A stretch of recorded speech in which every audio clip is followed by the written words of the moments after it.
Hi, and welcome to this amazing episode of Navigating Life with the Human Compass. And today on this episode, I have a very special guest joining in from Mumbai. He's Mr. Kamlesh Jain.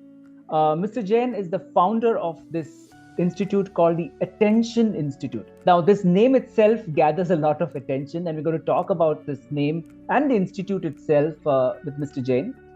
He's also a coach on mastering focus, attention, and he's also been a keynote speaker at various forums.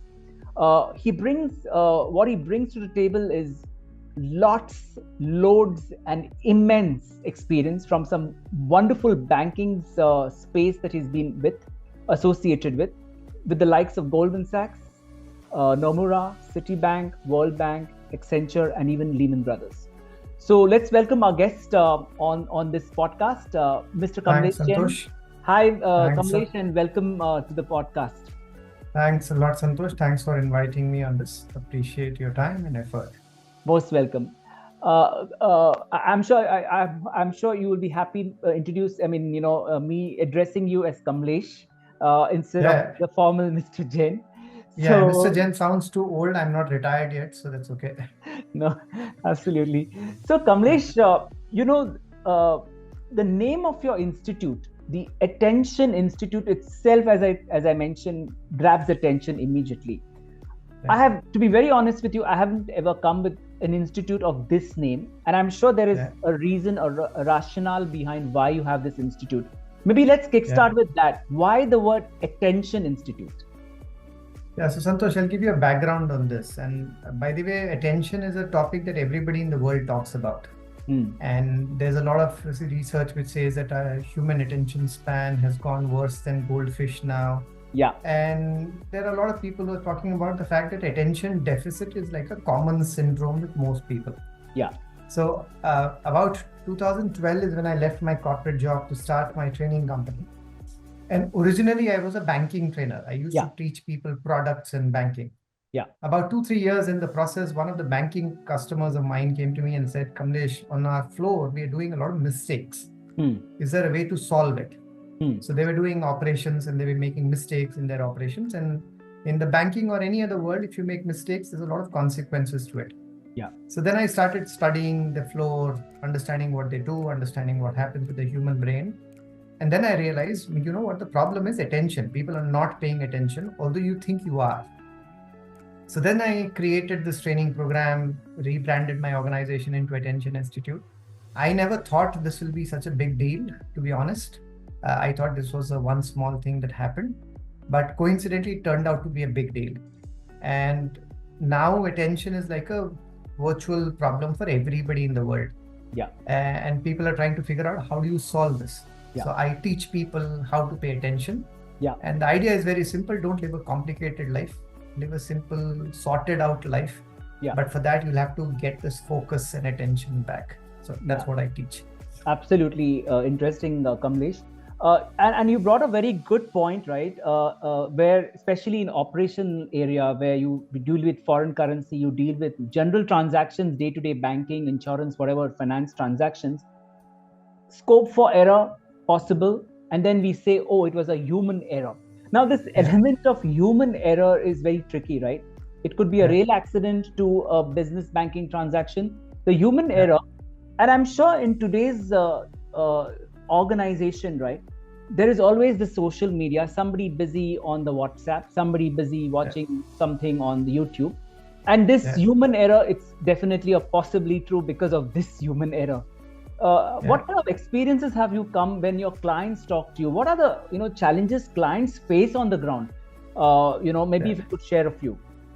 Yeah, so this word human error is very interesting, right? So a lot of us think that we are human beings, we're bound to make mistakes. In fact, we've gone one level ahead of that and we have started to believe that we are human beings. If we don't do mistake, who else will? There's a quotation in English. It's called to err is human, to forgive is divine. I made a mistake. I can understand. You are my manager. You should forgive. You're divine. Yeah. But there are consequences to losing your attention. Yeah. And not just in one industry. There are tons and tons of examples. Yeah. There's an example of Oscar award about 8 years ago, the wrong movie being awarded the best movie. And this is Oscars, by the way. Imagine. The highest award in the movie industry. and the company that was awarding was one of the big four entities. Yeah. Now imagine that. Now forget 8 years ago, something happened just 3 weeks ago. There's a company called Lyft, which is a publicly listed company. They came out with their earnings announcement. Yeah. And during the earnings announcement, the CFO of that company made an announcement that their margins are expanding by 500 basis points. Now, margins expanding by 500 basis points is like a massive event in the market. The stock went up by 67% in one day. Imagine. Yeah. And then about half an hour later, the CFO had to come and say, oh, my bad, that was 10 extra. Now, imagine this is the CFO making the mistake. Yeah. Now, you might think, you know what, this is okay, it's fine. In India, we have a very common word for this called chalta hai. It's okay. And in a lot of organizations, they find solutions for this also. So they find solution called maker-checker process. Yeah. 4-eye check, 8-eye check, or whatever. 8-eye check. And God knows whoever his eye is checking, that guy's eye is also not seeing. So you're seeing it, but you're not seeing it. Yeah. And there are consequences to this. Yeah. By the way, to be honest, we are not like this born. So Santosh, if I can ask you a question here. Have you seen kids? Do you have experience with kids? Yeah. And if you think about kids, do kids have far more attention to detail than us? Yes or Probably no? yes. Probably yes. They all have far more attention to detail, even kids born today. So kids born in the post-COVID era, during COVID, pre-COVID, doesn't matter. Yeah. So the creator, who's the God, has not changed his manufacturing process. So the God is still creating the same product. Yeah. The problem is with our upbringing, our lifestyle, our behavior, the conditioning and patterns. The ecosystem probably. Yeah. And all of that causes this. And the tragedy of all of this is that because of all this, you now work longer. Yeah. You produce worse quality work. You're struggling with everything in your life. Yeah. You do everything and you think you're autopilot mode. Everything is happening, but you're making mistakes. So that's the whole idea, that organizations are struggling. They have manpower. They have automated everything. Still, people are making mistakes. And with automation, it brings even more bigger problem. Because earlier, when you have a manual process, you can stop it somewhere. Yeah. But now with automation, you can't stop it. Once you trigger it, it's gone. You can't. If I do a GPay transfer to you wrongly to somebody else, I can't get that money back. Yeah. So there are consequences to this. Absolutely. And we can reverse this, but that's the challenge. Yeah. You brought a very good, concept here about the attention deficit, and it so much syncs up with the title of my podcast, right, which is Human Compass. There's so much of gadgetry today, where people are, double clicking on devices, talking over phones, looking at YouTube, as I mentioned, trying to apply for a job on LinkedIn while at their desk. And this probably not just applies to office desks, but this could be on the way, driving, including aircrafts for that matter, God forbid. So if I double click on this, right, the kind of gadgetry world that we are in, make-believe world that Instagram image is so much that I want to be or aspire to be. My question to you comes is, as human beings, right, is there a way to kind of really reverse this attention deficit? Because there has to be a beginning somewhere to, reinstate, if I have to use the right word, to whatever age that we were in, but it's very challenging. How do you deal with the problem like this? What kind of solutions you give to your clients? Yeah, so Santosh, this has to be elaborated now. So let me give you a few concepts here. So Santosh, think about it. About 40-50 years ago, when machines started coming in, when cars started coming in, people stopped doing physical activity and everything was done by machines. Yeah. Now, when everything was done by machines, we started using this word called sedentary lifestyle.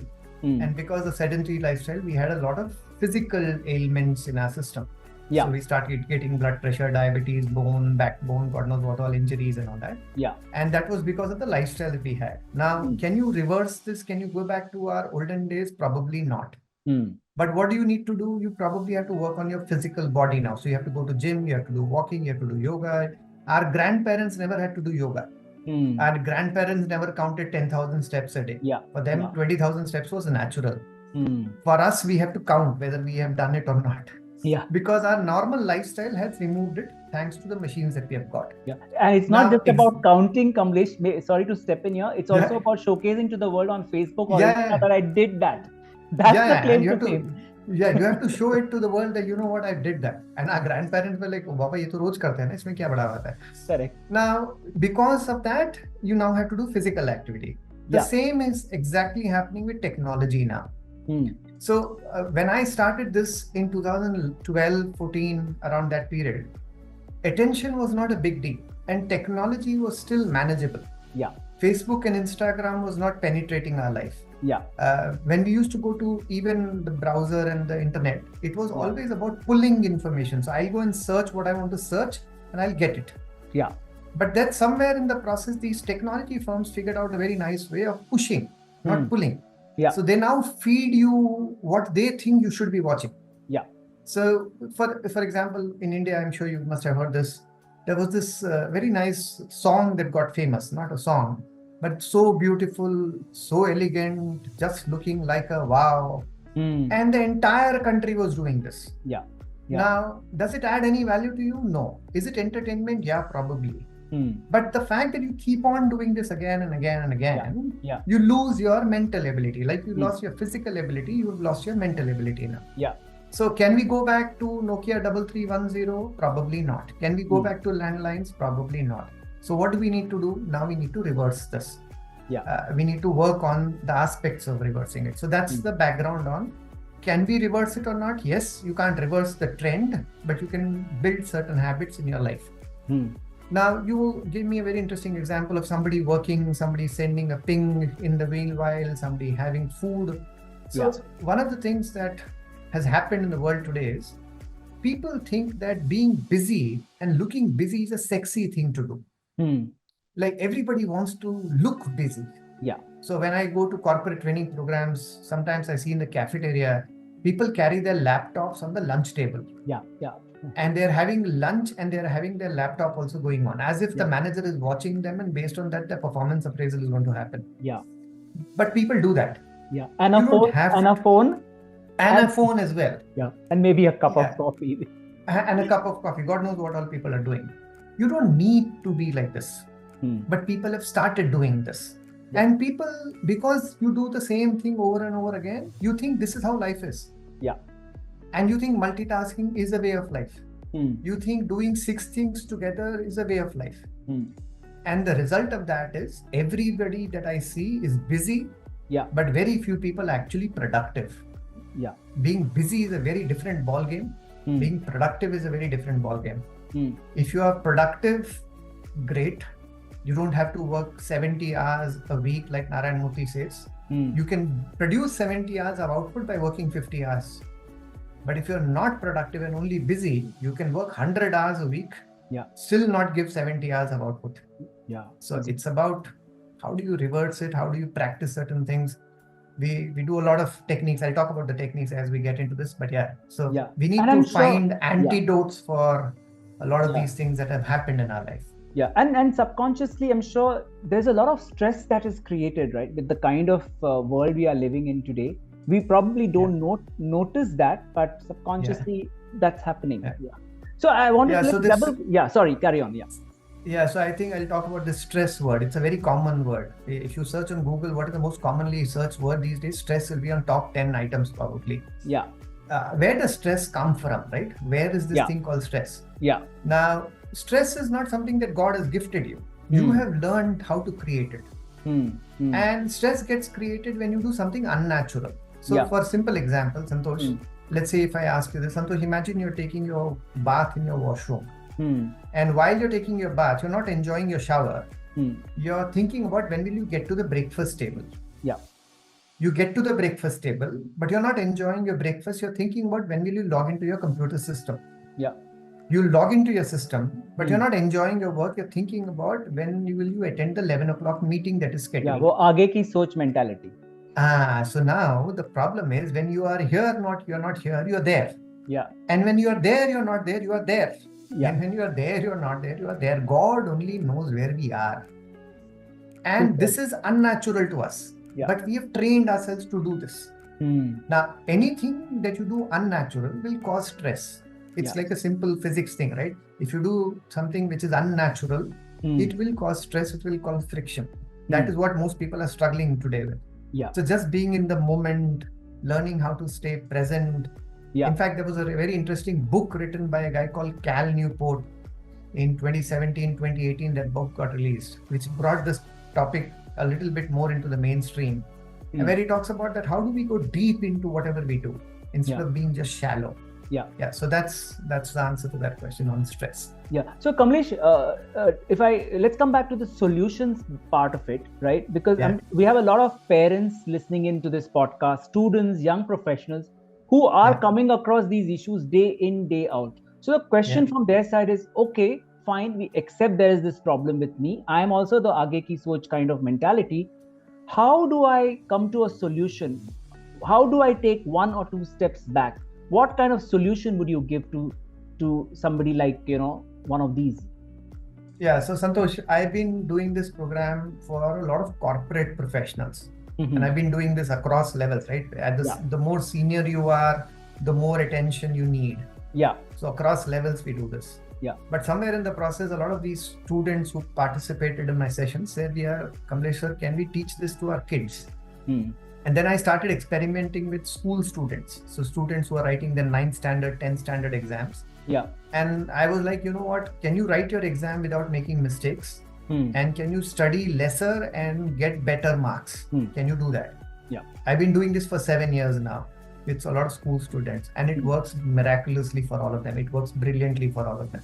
Okay. Now, what are the techniques? There are several techniques, but I'll give you 2 or 3 important techniques. Yeah. Number 1 is this whole thing called meditation. People think meditation is sitting in mountain somewhere in white robe, chanting Hare Rama, Hare Krishna, or Om, Om, Om. Meditation is a simple way of getting your mind sorted and just raising your awareness, raising your consciousness levels so much that you become aware. So meditation is something that I actually teach people. I make them practice this. And the other aspect of this is this amazing device, this thing called the smartphone, right? Yeah. You have to learn and understand that this is not a human body extension. You were not born with a smartphone in the maternity ward. Now, people think they were born with a smartphone. No, they were not. Yeah. And that's the other big problem. So, and thanks to COVID, smartphones became literally part and parcel of our life. Absolutely. As they rightly put it, like that, where roti, kapda, makan, or phone. Part and parcel. Yeah. Yeah. So when I do training programs, there is a 1 hour deep work session that I do, and I take away the phones physically from the participants. Now that's the most difficult thing to do, as if I'm taking away the kidney of the participants. But people think, oh, Baba, I can't live without this. People think you can't stay without this. You can. Yeah. You just have to learn to limit this madness. Now, so technology is one. This thing, meditation is the other big thing. Number 3 is this thing called scheduling, right? Yeah. In our olden days, there was a routine to everything that we did.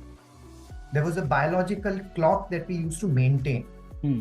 Today's generation does not understand the concept of biological clock. They damage their body big time.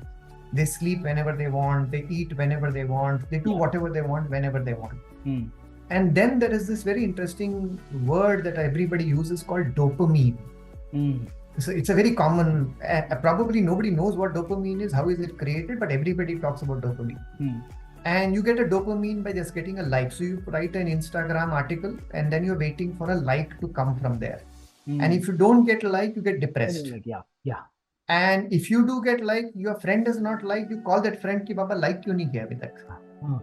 This is the misery of our life. We have become so controlled by the external world that we have lost our senses. And we have to reverse this. Now, Santosh, the bigger problem is that whatever you and I are talking right now is not rocket science. Everybody knows about this. There are millions of videos about it. There are millions of books around it. Yeah. But the point is nobody has experienced it. Yeah. You have to experience it. You have to get into a zone where you experience it. And when you experience it, you realize, you know what? I can actually sleep much better. Yeah. I can do my work much faster. Yeah. And something that you have to experience it. So there are those techniques that people have to learn and implement. Meditation is a big thing, practicing mindfulness, and not just meditation per se, but just being mindful in everything that you're doing. Yeah. probably this kind of ambience or ecosystem where you don't have those as they call it, the electronic silence, probably used to be in on those aircrafts when you had those flying from one place to another. But now most of the aircraft slowly are introducing the Wi-Fi, paid option, free option, so even that charm is lost, right? So they are selling drugs, and drugs are everywhere, right? Absolutely. And people are asking for it because you think you cannot live without it. True. I don't know, Santosh, if you know about this, but there is a thing called Vipassana meditation. Yeah. And I'm a big Vipassana meditation guy. And when you go there, you have to go there for 10 days minimum. And for 10 days, you can't carry your smartphones. Okay.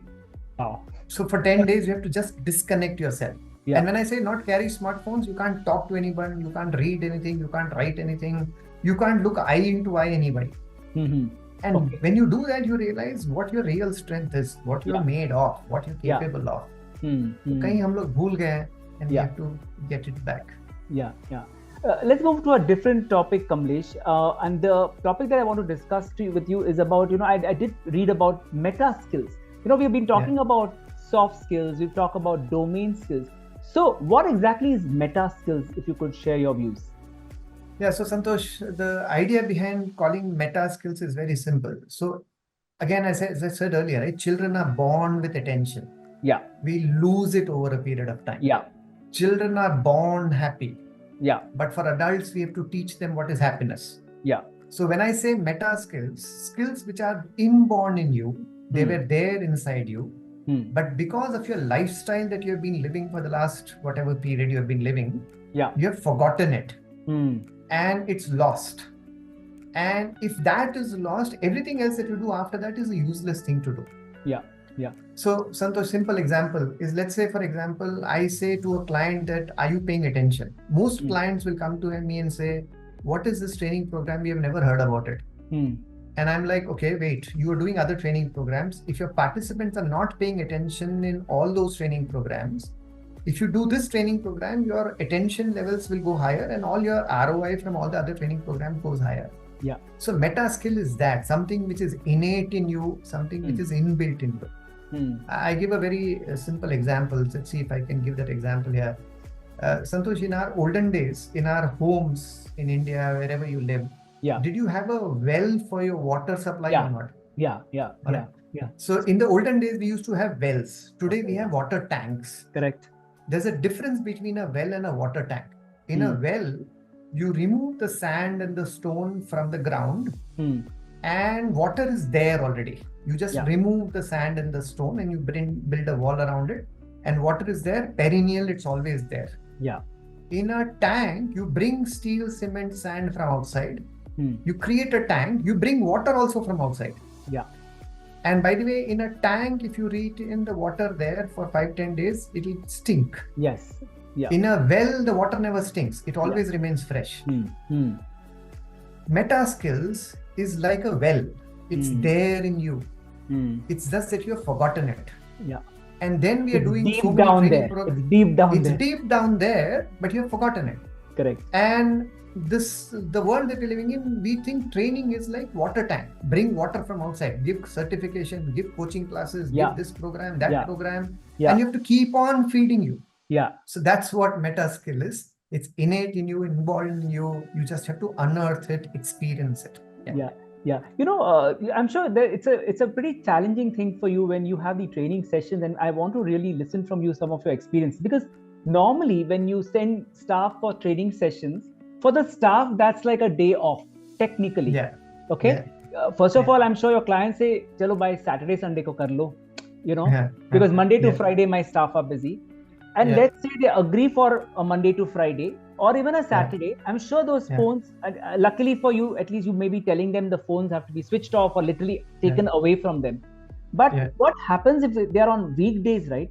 The attention is still on, that transaction, what happened, the client will call, something I missed, I forgot to send an email, I forgot to send my out of office. I'm sure these kind of, scary things happen. How do you handle this? So Santosh, interesting. See, earlier pre-COVID, I call this the BC era, before COVID era, before March 2020. We only had classroom sessions. So in a classroom session, you can control the environment. You can ensure that the participants do, and you can ensure that you disconnect them. So your smartphones can be kept off, your laptops can be off, your smartwatches can be off. Yeah. But thanks to COVID and thanks to the Zoom that we have now, we have virtual training programs. Yeah. And sometimes these virtual sessions are so dangerous for me that whether the participant is there or not, I don't know. Because only I can see the logo there. Absolutely. And sometimes he may be there, but during the session, he'll send me a message, Kamlesh, I have another meeting. Can I attend that and come back again? Yeah. Yeah. I said, you can do that if you're in a movie theater. Yeah. But you're in a training program. You can't do this. Correct. So it's difficult. But again, I go back to the same thing. The solution for that is not micro learning and give them bite-sized learning. The solution for that is immersive learning, which means immerse yourself. Unless you immerse yourself, there's no point. Yeah. So it's like saying eating, right? A lot of people say, Kamlesh, sitting 2 meals a day peacefully is difficult. I'll do snacking. I'll eat 20 times a day. Now, if you eat 20 times a day, you're inviting the doctor home very soon. Yeah. But if you have 2 good meals a day, peacefully sitting in one place, you don't need so much food. Yeah. So you can change it, but people have to invest. People have to realize the value. Now, I'll give you another example here. So I give this example to a lot of participants. So Santosh, do you work in the kitchen? Do you help in the cooking process? Not really. Last one. You don't even. There's a place called kitchen in your house. Of course. Tea and coffee. Yeah. So imagine you cut potatoes in your kitchen every day. Yeah. And imagine you have one knife in your kitchen with which you cut potatoes every day. Yeah. If you keep cutting potatoes every single day with that one knife that you have in your kitchen, after 2, 3, 4, 5, 6, 7, 8, 9 months of cutting potatoes every single day with that one knife that you have in your kitchen, will it take longer for you to cut the potatoes, or will it take shorter for you to cut the potatoes? Much faster. Yeah, you got used to it. Yeah. Yeah, so Santosh, that's where you go wrong. Oh, is it? You think it will be shorter because you have become an expert in cutting potatoes. You're now a subject matter expert, as we call in the banking industry. Yeah. But Santosh, remember I said you're using the same knife every single day. So you think it will take shorter, but remember I said you're using the same knife every single day. Yeah. Now, if you use the same knife every single day for that longer period of time, eventually your knife will go blunt.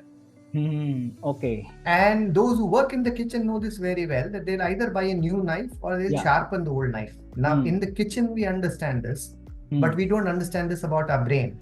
Yeah. When we were born with extremely sharp minds, and our attention levels are extremely high when we were born. But when you grow up, in the process of growing up, you destroy this. You have never sharpened this at all. So that's what it is. You have to get this sharpness back. And unless you get the sharpness back, you can't do anything. And by the way, once you get the sharpness back, now you will cut the potatoes much faster. Yeah. You will actually do much better quality work without any stress. Yeah. And with peaceful environment. Absolutely. So that's all about sharpening this thing called mind, because this is our real asset. Well put, Kamlesh. My other question for you, and I've been reading your profile, I come across this term ikigai, right? So what is this, and how are you actually living this ikigai life? Very interesting.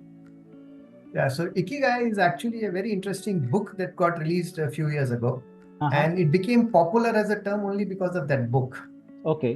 By the way, I've lived in Japan for a couple of years. Oh, okay. And because of my life in Japan, and a lot of things that I teach are from Japan, a lot of people in Japan have this concept called Ikigai life. I don't know if you have seen this documentary series on Netflix called Live to 100. Okay.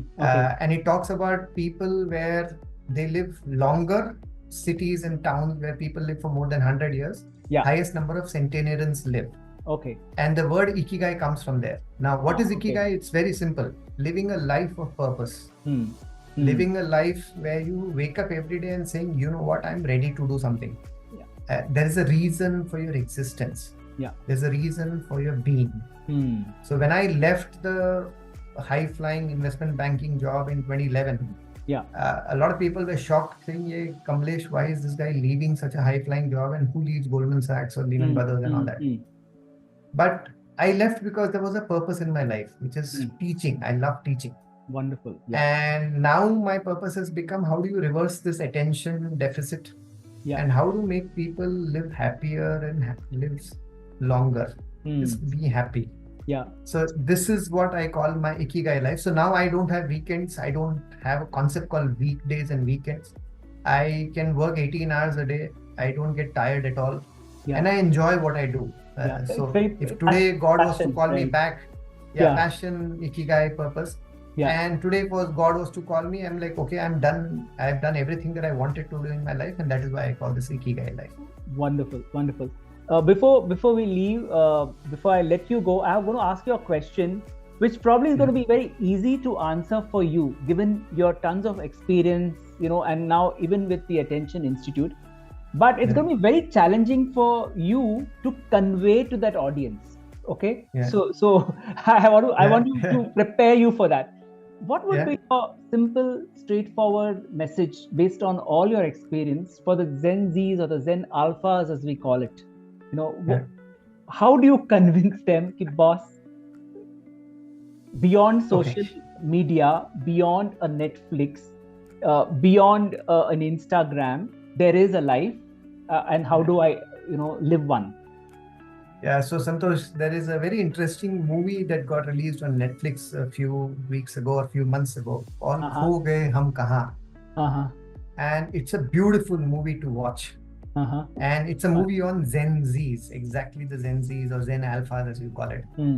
But everybody should watch that movie for sure. Yeah. But my humble request to everybody will be that stay away from this outside world. And just change your compass and go inside. And the moment you get inside, your core is right here. Yeah. You have forgotten your core and you're working on the circumference. Yeah. There's no point of working on the circumference. Get to your center, get to your core, and the core is here. And by the way, that doesn't mean that you're not on social media. That doesn't mean that you're not somewhere else. You are there, but you're consciously there. You know when to go there, you know when to come back. You know that you're not being... So there's a nice line in that movie which said, when you have friends, why do you need followers? Yeah. So in life, we need friends. We don't need followers. Yeah. And even if you have 1 lakh or a million followers, and if you don't have 2 friends, you will be in depression for sure. True. So I would say to the entire world, whoever it is, that if you want to live a pure, happy, joyful, successful, high-flying life, get to your center. Don't look around outside. बाहर कुछ नहीं मिलने वाला, जो मिलेगा वो अंदर ही मिलेगा. Yeah. We end this episode of this podcast and incidentally, ironically named the Human Compass, where you did mention that it's time to bring the compass back to you. Understand yourself first, and more importantly, live your life. Right? I think that's the very important message. And a lot of our audiences, especially parents, of youngsters and this generation, I'm sure, look for somebody, a third party, to convey this message to their kids. And I'm sure this episode, Kamlesh ji, I'm sure has helped a lot of our audiences, of a lot of our listeners to know, okay, there is some hope, and that's the way one can lead life. Thank you so much, Mr. Kamlesh Jain, for joining me on this podcast, as we call the, Navigating Life with the Human Compass. Really awesome to have you. I'll end on a very interesting, a newspaper cutting I read recently, where a very stressed guy he went and met a doctor, and he was asking the doctor, I want to reduce my stress. How do I? Apparently, he was in a very senior leadership role. So the doctor said the only solution is earn less. Probably that's a great answer. So Santosh, to add on that, there's a fantastic book called Psychology of Money. And in that, there's a very nice word written saying, those who have enough are the richest people in the world. Now, those who are still craving for more and more are not rich, they are beggars. True. Those who have enough are the richest people in the world. So because eventually it ends up in health issues, stress, family issues, marital issues, too many things, right? Which become... And you don't need so much. Life is simple. Keep it simple. Don't complicate life at all. But anyways, thanks a lot for spending the time here and taking time out to ask all those interesting questions. Appreciate it. Thank you so much. Well, with that, we come to the end of this episode of Navigating Life with the Human Compass. with me, Santosh Sirur, and my guest today, Mr. Kamlesh Jain. Thank you for being on this podcast. Bye-bye and take care.